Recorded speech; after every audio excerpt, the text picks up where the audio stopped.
మీరు అడిగిన ప్రశ్నకు సమాధానం చెప్పారు. Happy with that. అంటే కేంద్రం గాన సహాయం చేస్తే, కేంద్రం గాన పక్షపాత ధోరణి గాన చూపించకుండా ఉంటే, పక్క రాష్ట్రాలకు ఏ విధంగా చేసిందో ఈ రాష్ట్రానికి అదే విధంగా చేసి ఉంటే అసలు మాకు ఈ గ్లోబల్ సమిట్లు అవసరమో లేదు, మేము పెట్టాల్సిన అవసరమో లేదు, మీరు సహాయం చేయండి అని అడిగారు ఆయన. ప్రభుత్వాలే అవసరం లేదా? కేంద్ర ప్రభుత్వం సహాయం చేస్తే సమిట్లు ఎందుకు అంటారు ఆయన.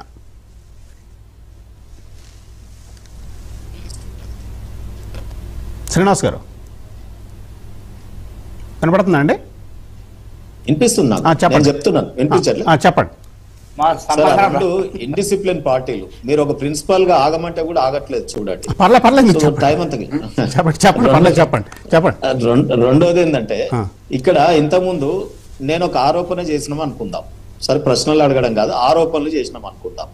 వారు ఏం చేయాలి? ప్రత్యారోపణలు చేస్తారా? మేము చేసినటువంటి వాటికి సమాధానాలు చెప్తారా? క్లారిఫికేషన్స్ ఇస్తారా? లేకపోతే ప్రజలకు కనీసం నేను లేవనెత్తిన అంశాలు ప్రజలకు పోయినాయి, మరి దానికి నేను ప్రజల్ని మళ్ళీ చెప్పాలి అని చెప్తారా? చెప్పలేదు. అట్లా ప్రత్యారోపణలు చేసినారు. సరే, ప్రత్యారోపణలకే నేను సమాధానం ఇస్తాను. వారికి కావాల్సింది ఏంటి? కేంద్రం ఏం చేసింది చెప్తాను, వినండి. ఈ రోజు 2 లక్షల కోట్ల రూపాయలు పెట్టి ఇవాళ 60 ఏళ్లలో వాళ్ళు ప్రభుత్వంలో, కేంద్రంలో, రాష్ట్రంలో డబుల్ ఇంజన్ సర్కార్ ఉండి కూడా కాంగ్రెస్ ఇవాళ 2000 కిలోమీటర్లు కూడా వేయలేదు. ఇవాళ మేము 6000 కిలోమీటర్లు కంప్లీట్ అయిపోయినాయి. ఇవాళ వందే భారత్ ట్రైన్లు వస్తా ఉన్నాయి.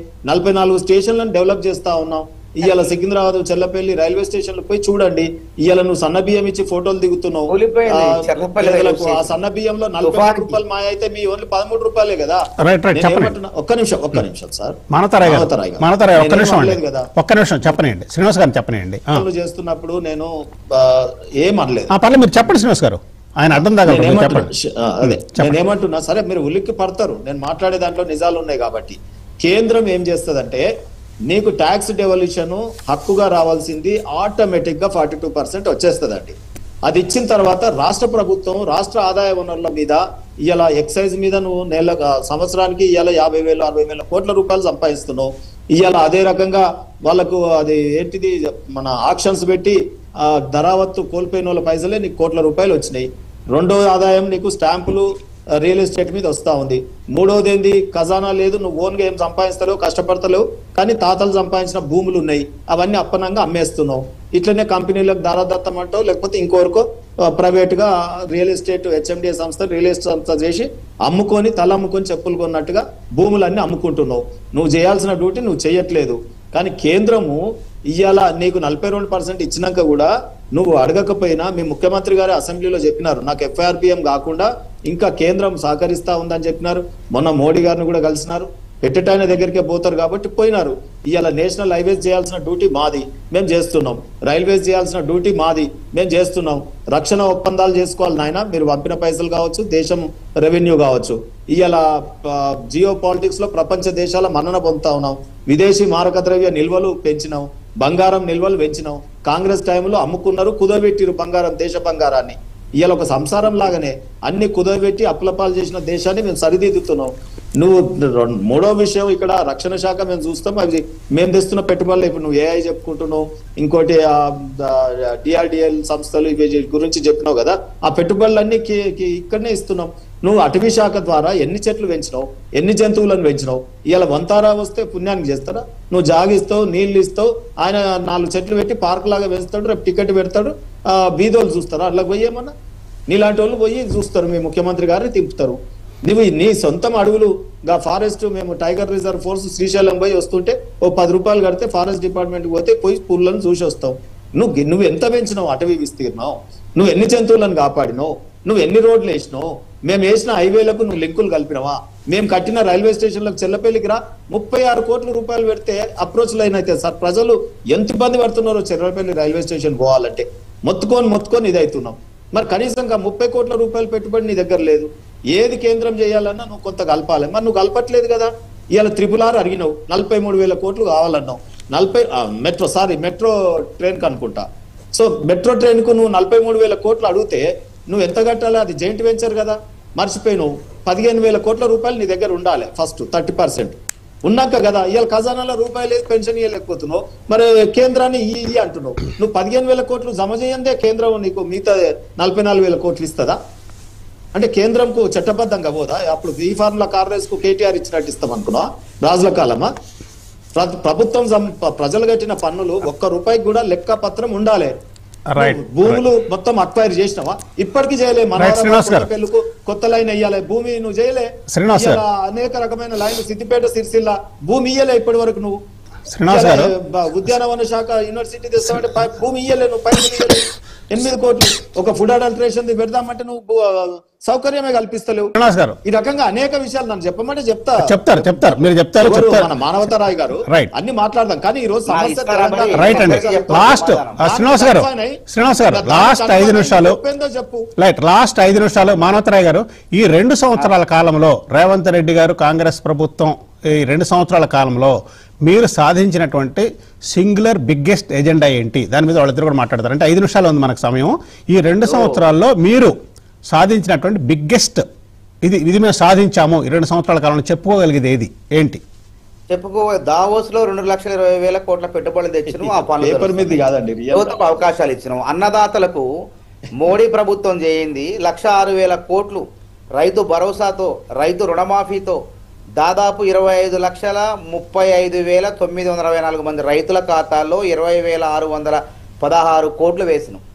70 లక్షల మంది రైతుల ఖాతాల్లో మొత్తం అంచెలంచెలుగా 21,000 కోట్లు వేసినాం. ఉచిత విద్యుత్కు 16,000 కోట్లు ఖర్చు పెడుతున్నాం. సన్నాల ప్రోత్సాహాలకు బోనసుల కింద ఆ 314 కోట్లు ఇచ్చినాం. ఇలా పక్క రాష్ట్రం చంద్రబాబు నాయుడు గారు కూడా తెలంగాణను ఆదర్శంగా తీసుకుంటున్నారు. వాడికి కూడు కావాలి, రూపంలో కూడు పెడుతున్నాం, కూడు రూపంలో ఇందిరమ్మ ఇల్లు కడుతున్నాం. గతంలో 20 లక్షల ఇందిరమ్మ ఇల్లు కడుతున్నాం. 5 ఏళ్లలో 20 లక్షల ఇందిరమ్మ ఇల్లు గృహ ప్రవేశాలు చేసి ప్రజలను ఆశీర్వదించారు. బాలరాజు గారు కృష్ణానది నుంచి నీళ్లు తీసుకొచ్చిన తాగునీళ్లు బీజేపీ హయాంలో 2 సంవత్సరాల్లో సర్వసాధారణమైన అంశం. సమయభావం వల్ల ఒక్కొక్క నిమిషం అండి. బాలరాజు గారు హైదరాబాద్ తీసుకొచ్చింది కాంగ్రెస్. ఇన్ని రకాలుగా అభివృద్ధి చేసుకుంటాం. సాధికారత కోసం మీ వాదన విన్నామండి. బాలరాజు గారు, బిగ్గెస్ట్ ఫెయిల్యూర్ ఏంటి ఈ 2 సంవత్సరాల్లో? రేవంత్ రెడ్డి గారు చేసినటువంటి బిగ్గెస్ట్ ఫెయిల్యూర్ ఏంటి? ఆయన అచీవ్మెంట్ చెప్పారు, మీరు బిగ్గెస్ట్ ఫెయిల్యూర్ ఏంటి చెప్పండి. సార్ ఇప్పుడు రేవంత్ రెడ్డి గారు ఎంత పాస్ అయ్యాడు చెప్పండి. నేను అడుగుతున్నా, మానవతరాయ్ గారిని అడుగుతున్నా, ఎంత పాస్ అయ్యాడు? రేషన్ కార్డులు మీరు ఒకటే చేసిండు. ఓకే మీరు చెప్తున్నానండి. ఉచిత బస్సు ప్రయాణం తప్ప మీరు చేసినట్టు సక్సెస్ ఏంటో చెప్పండి మానవతరాయ్ గారు. గృహజ్యోతి పథకం కింద 52 లక్షల మంది ఎంతమంది కోట్లు భరించి ఎంతమందికి ఇస్తున్నారు? ఇది కాదా? పిల్ల రేషన్ కార్డు 92 లక్షల మంది ఉన్నారు. 200 రైతు బంధు మీరు ఎంతమందికి ఇస్తున్నారు? 500 45 లక్షల మందికి ఇస్తున్నాం. 200 కోట్లు చెల్లించడం దానికి అభివృద్ధి కాదా? పేద ప్రజలు ఆదుకోవడం అభివృద్ధి కాదా? నేనేమంటే మానవతరాయ్ గారు, మీరు ఇస్తున్న ఎంత ఉన్నది ఎంత? రైతు రుణమాఫీ చేసిన అన్నారు. ఎన్ని లక్షల మంది ఉన్న రుణమాఫీ రైతులు? 42 లక్షల మంది. మీరు చేసింది ఎంత? 25 లక్షల మంది. 25 లక్షల మంది చేశాము. 60 లక్షల మందికి ఇస్తున్నారు. కొద్ది మంది ఒకళ్ళు ఇద్దరు మిగిలిపోతే వాళ్ళకు కూడా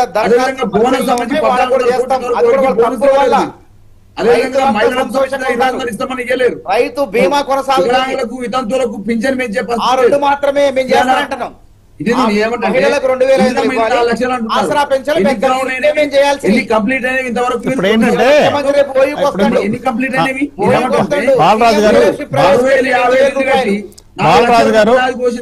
బాలరాజు గారు మానవతారాయ్ గారు